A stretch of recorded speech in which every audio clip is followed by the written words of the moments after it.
المعلمة رئيسة، بس اسم الشهرة المعلمة آية. 12 قضية مخدرات في الشباك كده، تنزل السبت اللي يقول لها ايه انا عايز صباع ب100، تطلع الفلوس تنزل ايه حتة الحشيش. بتضيع الفرصة دي، قافلة الباب تحت بجنزير، تلاقي واحدة تقوم مقطعة هدومها وداخلة على الظابط وقاعدة بقى في الشارع والشيشة. انا الحكومة بقى فعلا، يعني فاهم.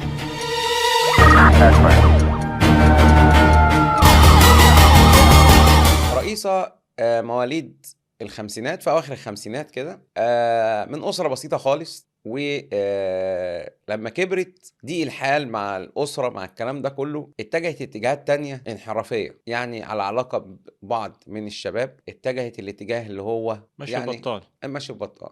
وبعدين أثناء الفترة دي اتعرفت بشاب من الشباب دول، دلها على سكة المخدرات، فدخلت المخدرات كتعاطي في الأول، وبعدين ابتدت تكون زي وسيط تقضي للناس ايه الحاجه بتاعتها وتاخد نسبه، يعني تاخد من فلان تدي واحد تاني، تجيب من هنا تشتري. وكانت بتروح تشتري في الفتره دي، اتكلم مثلا في الثمانينات والتسعينات كده، كانت ازدهار البؤره الاجراميه بتاعتنا اللي احنا اتكلمنا عليها بتاعت الجعفره وكوم السمن. كان ساعتها كوم السمن هي رقم واحد في مركز شبين القناطر، واتعرفت هي بتاجر هناك في كوم السمن، احتواها وبدأ بقى يديها قطاعي كده، حته بحتتها، تقطع الحته تبيعها حشيش كله. وبعد كده ظهر نبات ايه البانجو، دخلت في سكه ايه البانجو، بقت تاخد كميه من الكوم السمن. وكانت ساعات في منطقه تانية اسمها ابو الغيط برضو في اطار محافظه القليوبيه، وكانت بتشتغل في البانجو والحشيش. قعدت فتره تشتغل محدش بيدرى بيها، وكانت ذكيه جدا وقلبها ميت. هي بقى طبعا زي ما قلت لك الظروف الصعبه والكلام ده كله، فعايزه تجيب الفلوس باي شكل من الاشكال. الاسره مفيش، وشافت انه الطريق ده بيدخلها فلوس والدنيا سهله. وتجار بقى في الفتره دي زي ما قلت لك، تجار كوم السمن بقى كانوا كبار جدا، فهي اتعرفت بواحد كبير ابتدى بقى يزود لها الكميات، وما مم. ياخدش منها فلوس الا لما بتخلص الكميه اللي معاه. في الفترة دي يا محمد كان عندها كام سنة هي؟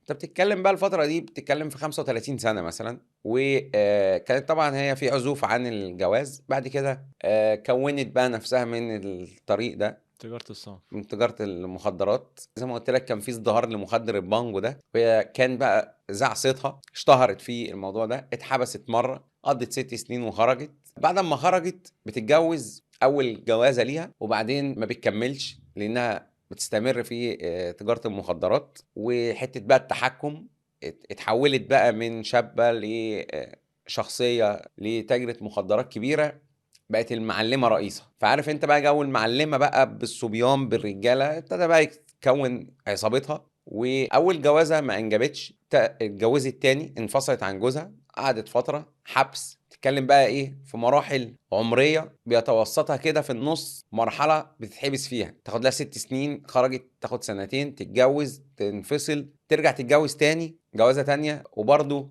لم ترزق بأولاد، ما خلفتش برضه في الجوازة التانية. بعد الاتنين دول الناس أطلقوا عليها إيه؟ سمت نفسها أم حسن. كان نفسها تخلف ولد، فأطلقت على نفسها إيه؟ أم أم حسن. حسن. بقت مشهورة إيه؟ المعلمة أم حسن. رئيسة أم حسن. المعلمة رئيسة استمرت في التجارة دي ووسعتها من خلال بقى أختها فردوس وولاد إخواتها. هي طبعا ما خلفتش، هي كان نفسها تخلف عشان تعمل عزوة وعصابة، فربنا ما كرمهاش، قامت ضم بقى اخواتها، خدت اختها اللي اصغر منها فردوس وولادها وولاد ولاد اخواتها الصبيان، وعملت دولاب مخدرات كامل مكتمل في بيتها، في العماره بتاعتها، البيت بتاعها. واشتغلت على تجاره الحشيش. كان بقى خلاص البانجو خلاص ابتدى بقى يعني يختفي في الالفينات. الفتره بتاعت 2000 كان وصلت لمرحله ان هي بتوزع بقى جمله. هي بدات زي ما قلنا بالتعاطي وحته بحته، وبعد كده تاجر في كوم السمن، تاجر كبير في كوم السمن كان بيديها حصة. وبعد كده هي بقت يا وائل تاخد حصة زي التجار بتوع كوم السمن، وصلت للمنابع اللي بتجيب من خط التهريب عرفت السكة للقليوبية. يعني. عرفت السكة بقى من عند راس الكبيرة، واشتغلت بقى في المجال ده، ودورت الدولاب بتاع البيت بتاعها بتاع فردوس ده القطاعي بقى للتجار الصغيرين، والشحنات الكبيرة والشغل اللي هو على كبير بقت هي المسؤولة عنه. كده شغالة جملة وقطاعة هي. بقت شغاله جمله وقطاعي. الفكره بقى ان هي من ذكائها ما بقاش الاداره بقى الضباط بتوع المباحث ما حدش قادر يعرف يمسك عليها حاجه. هي معلمه وسطو والكلام ده كله. وخلينا نقول برضو كان في فتره كده قبل 2010 كان في برضو المخبرين اوائل، يعني كان برضو في تحس ايه، يعني كان في كده مع التجار في ضعاف انفس، الكلام ده كله كانوا بيسهلوا لها العمليه بتاعت البيع اللي في الشارع دي. يعني المخبرين مثلا اللي في المنطقه دي ما ينزلوش حملات في قرية دملو. حولت قرية دملو قرية محترمة جدا وكلها ناس كويسة جدا، فيها كذا مركز تحفيظ قرآن، ويعني قرية محترمة جدا في مركز بنها، وعائلات تاريخية وناس يعني أصيلة. البؤرة اللي عملتها جواها خلت اسم دملو ده ينتشر ما بين تجار المخدرات اللي حتى في القرى المجاورة بقى يقصدوا الدولاب بتاع فردوس ده اللي هو فين في قرية دملو. فيجي مثلا واحد من قرية مجاورة ولا بتاع، انا رايح دملو، القرية اللي هي كلها بقى ناس متعلمة دي وناس مسالمة وناس محترمة جدا، بقى مرتبط اسمهم كلمة دملو، قرية دملو بدولاب بأكبر فردوس. دولاب مخدرات يعني. معلمة رئيسة. وطبعا بقى جو الافراح ومعلمة بتتصدر المشهد على مستوى محافظة القليوبية. الموضوع بيكبر بقى، مش مركز بنها ولا مكتب مخدرات القليوبية، بقى الموضوع بقى في الإدارة، وابتدوا يشتغلوا عليها الأجهزة الأمنية. وكان بقى في الفترة دي اللي هو حبيب العدلي طبعا كان وزير الداخلية. كان بيطبق قانون الطوارئ على كل اللي خارجين على القانون بقى، اللي هو يعني بيوصل لمرحلة يعني خطرة في أي مجال بقى، يعني لو سطو مسلح إرهاب الكلام ده كله. في تجارة المخدرات لو تفتكر لما احنا عملنا موضوع أنا وأنت قبل كده وداعا للحشيش، كان في اواخر 2009 2010 مظبوط، اواخر في 2010. الفتره دي اما صدر بقى ساعتها القرارات اللي هي بتاعت الاعتقالات لو تفتكر، خدها هي جالها من الحب جانب زي ما بيقولوا، واعتقلت مرتين قبل 2010 لخطورتها على الامن العام في تجاره المخدرات. المعلومات كلها ورقه وقلم، ده شغل الرئيسه.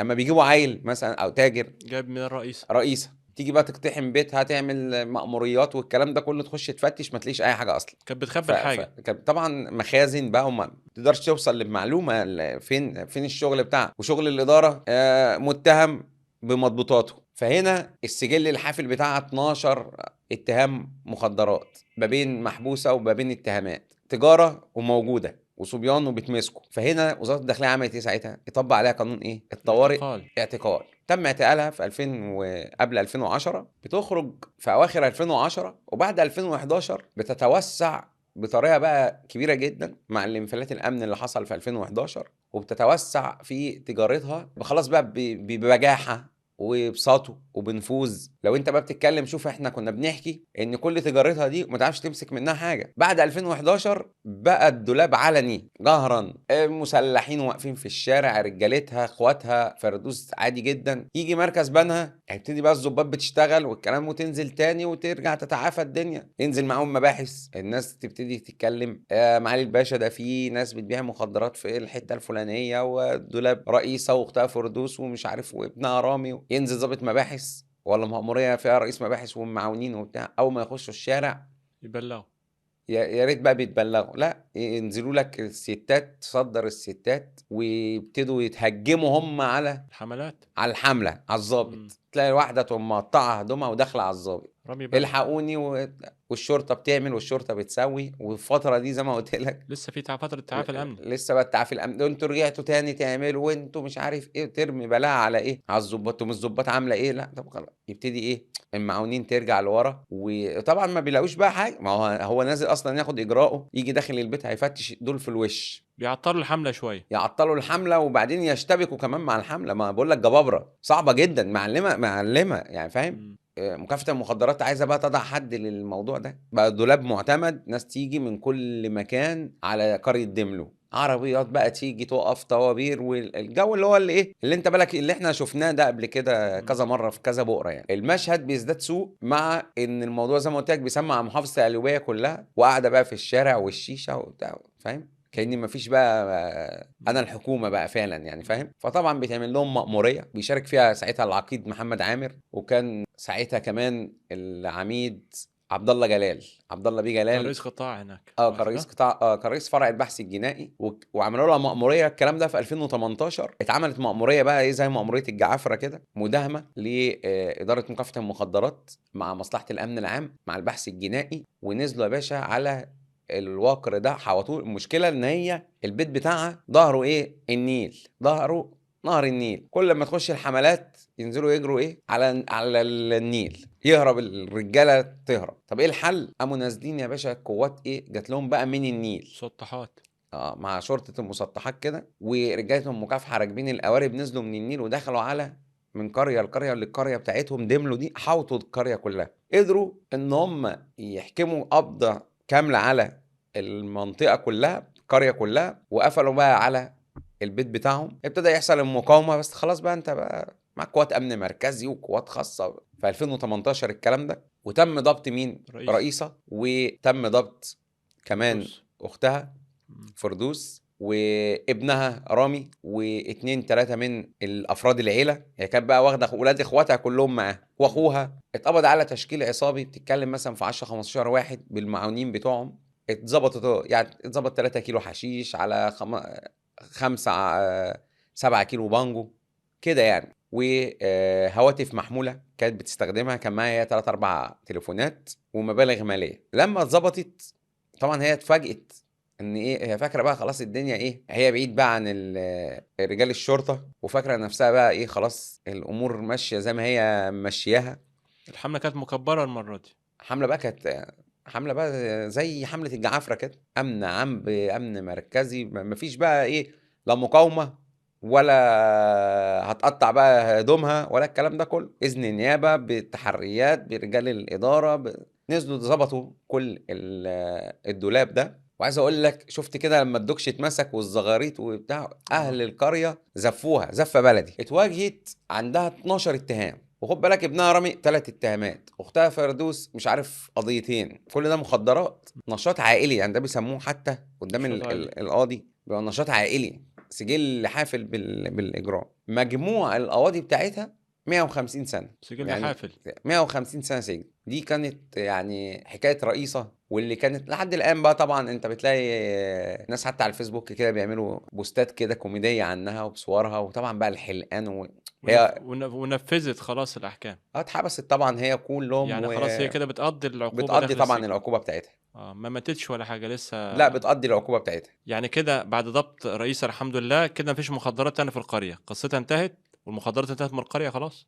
بالنسبه للنشاط العائلي انتهى خلاص، عيله رئيسه انتهت بحبس كل اللي اشترك معاها في توزيع حتى جرام. انما بقى في واحده تاني كانت واخده رئيسه مثل اعلى ليها، بنت كده عندها 27 سنه اسمها انعام، بس اسم الشهره المعلمه ايه. المعلمه ايه قالت لك انا مكان مين؟ المعلمه رئيسه. يعني بعد ما الناس زغاريت وفرحانين والدنيا تمام وخلاص خلصنا من رئيسه، بقى لها تلامذة بقى.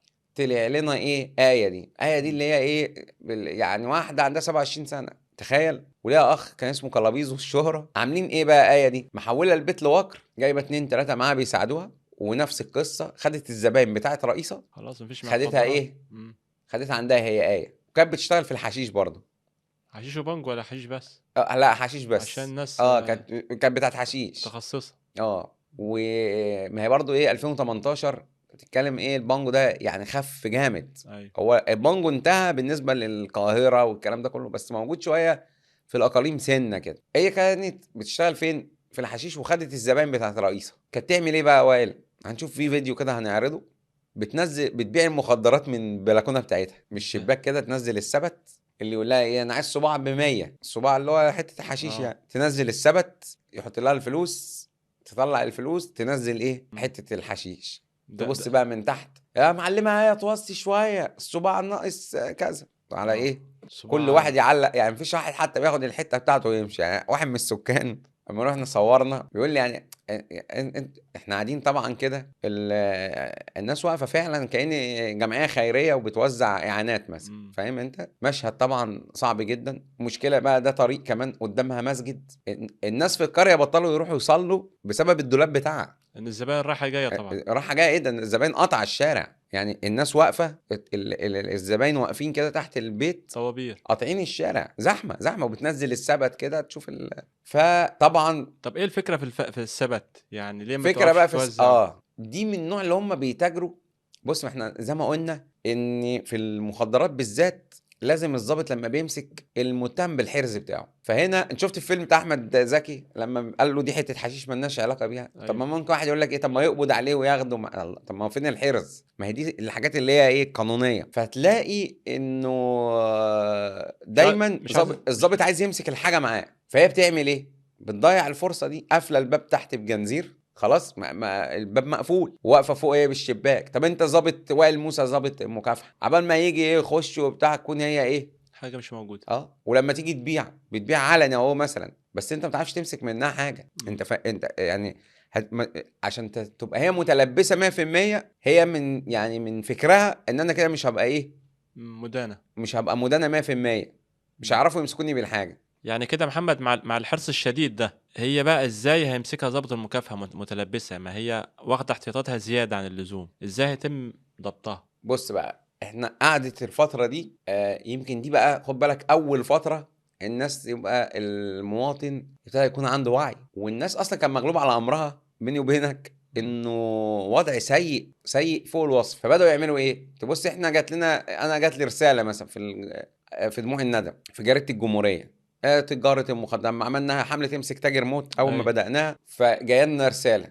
انا عرفت الموضوع ده ازاي؟ كصحفي ابتديت انا نصور وننشر ونعمل الموضوع اللي كنا ناشرينه سوا. فهنا الناس ابتدت تصور وتبعت وتستغيث والكلام ده كله. الاجهزه الامنيه كان ساعتها اللي هو علاء فاروق كان مدير المباحث القليوبيه، واللي هو رضا طبليه مدير الامن. كان مدير الامن. واحنا كنا على تواصل طبعا يعني مستمر مع قيادات في مديريه امن القليوبيه. ولما نزل الموضوع ده وانتشر، فقال لك يا جماعه ايه، احنا فعلا هي محطوطه في تحريات، وفعلا هي كذا. يعني ساعتها لما احنا قلنا في المكان الفلاني لو تفتكر، قال لك مظبوط. احنا جامعين عليها معلومات وخلال ايام بسيطه هيتم ضبطها. بس الفكره كلها ان احنا نجيبها بايه؟ بالشغل بتاعها. الشغل بتاعها بقى جابوه ازاي؟ اتعمل لها كمين. خد بالك هي فين؟ في مركز بنها. اتمسكت من شبين، من مركز شبين القناطر، وهي جايه منين؟ من كوم السمن. خلوها استلمت الشحنه 3 كيلو حشيش. وفي الضبطيه دي بقى كان معاها بانجو، اه، 2 كيلو بانجو. عايزة تغير بقى تمام. المجال.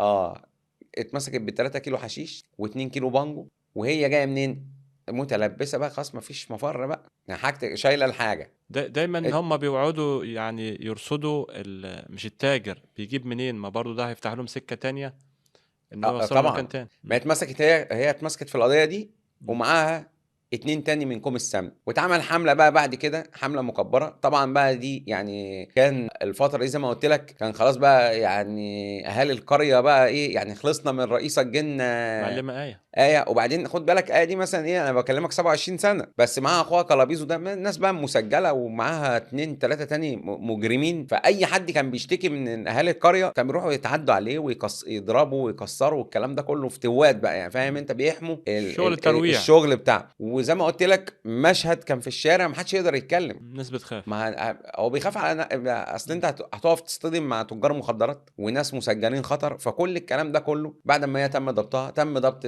جميع الاطراف، كل الناس اللي كانت معاها. وابتدت بقى تباعا عمليه تطهير ايه، كوم السمن. كان في كذا حد اللي باقيين من الحمله المكبره بتاعت الجعافره وكوم السمن بتاعت مثلث الرعب، تم ضبطهم كلهم. وهي اتعرضت في القضيه دي اتجار بالمخدرات، وكان سابق اتهامها كمان في قضيتين، اتحكمت على 3 قواضي.